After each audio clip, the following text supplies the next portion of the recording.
our work time is managed by that, the more that our leisure time is like that, that we have to sort of pre-program it to get to the gym or to have quality time with our kids or to make the most of our free time.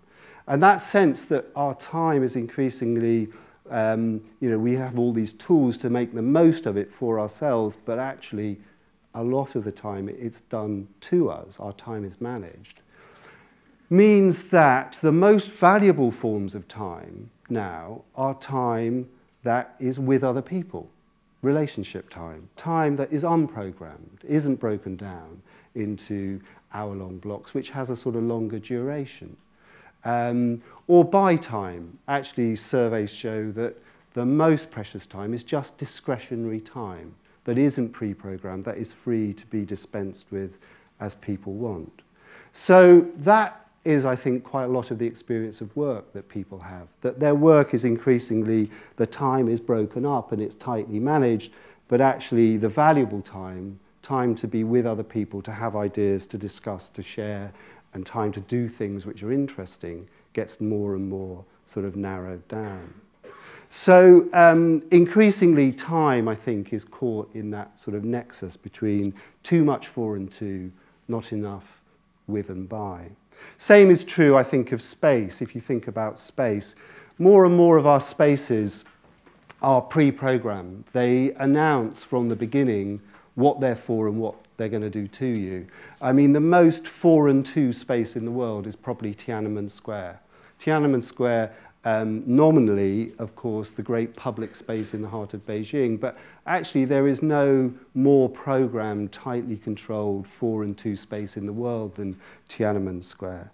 A lot of workplaces are for and to places. Singapore is probably the most for and to place in terms of space in the world. There's virtually no space in Singapore that is not pre-programmed. It's either for work or consumption or travel or entertainment, but there's very little unprogrammed public space.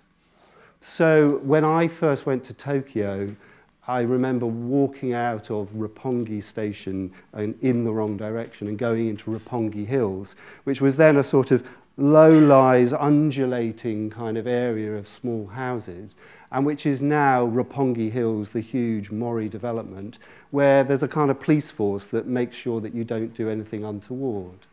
Much of the regeneration that we've had in cities has created spaces which are quite programmed, for and to spaces. Not that they're bad spaces, but that they're pre-programmed. So the reconstruction of Liverpool, Liverpool 1, at the heart of Liverpool's Renaissance, is a huge shopping centre where you can't bring your own food, you can't sit on the grass and have picnics with more than 5 people. They're sort of pre-programmed spaces, for and to spaces. More of our workspaces, I think, are for and to spaces. They're sort of pre-programmed from the beginning what you will do.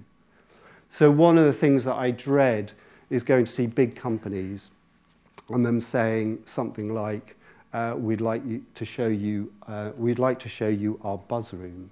And by buzz room, they will mean a room specially designated where new ideas will take place. And it will have beanbags and be painted orange or lime, and it will have Lego bricks artfully distributed on the floor. And I can guarantee it will be completely empty and dead. And it will be empty and dead because you can't pre-program that kind of thing in those kinds of spaces. So what are the spaces where we don't feel that? Well, they are, wandering down the Ramblas in Barcelona or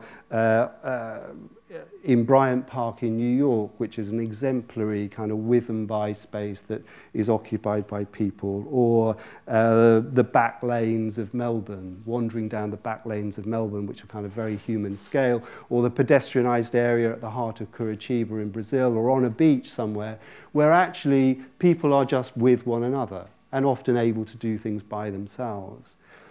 So I think more of our workspaces are for and to spaces. They're set out in advance to declare what they're for, what you can do in them.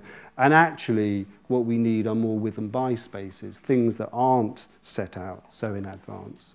Same is true of skills and knowledge. We have work systems which preordain what skill is needed needed because there's some sort of central sort of template to which people are working, into which the skill or the knowledge or the contribution is fitted. Whereas actually, if you want to be creative, you can't know the answer in advance. You have to create it with other people. It's something that's unfolding rather than something that is preordained. So it's also about authority. One of the most important questions about work is, what do I do next? That is in some ways the most important question. What do I do next? When I started work, there were roughly speaking, there were two answers to that. One was you looked at your job description and it told you after you've done this, you do that. Or you ask someone in authority and say, I don't know what to do next, what shall I do? And they say, you do this next. And of course, in some ways, if you work in a highly formatted service job or in a factory or any kind of job where there's a kind of template, that exists in more finely defined detail than ever before if you're in a call center following a script.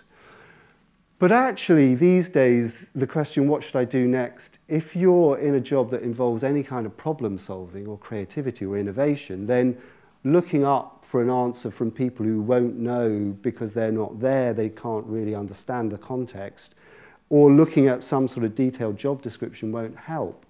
So often the answer to that question comes from engaging with customers, or it comes from engaging with workmates, or some discussion which is more with and by rather than for and to. Less linear and hierarchical, more lateral and social. And so that's the characteristic of open source software. It's the characteristic of most of the big collaborations on the web, which is when you don't know what to do next, don't look up to authority, look laterally to your peers and find something interesting that other people are not doing. It's a different way of answering that question and establishing authority. And underlying all of this is a debate really about what is work for, which Jeremy alluded to right at the beginning by pointing out that we have the longest work hours, the lowest pay and the least skilled economy in Europe probably. And that's an economy in which work is increasingly seen as a means to an end, to earn a wage, to deliver a good, to satisfy something else. Whereas there's a long history of discussion about work, which Richard Sennett refers to in his book, The Craftsman, which is really that work is an end in itself. It's a pleasure or a satisfaction. It's not simply a means to something else, a wage or delivering a good. Actually, the way you work is in itself a source of satisfaction, of pride or achievement, and should be.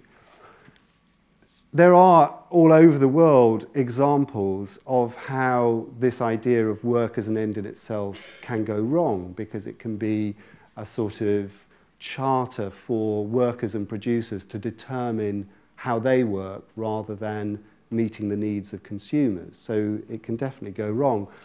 But actually in this country it's very rare now to find cultures which see work as an end in itself, a good in itself, rather than simply a means to a bonus or a result.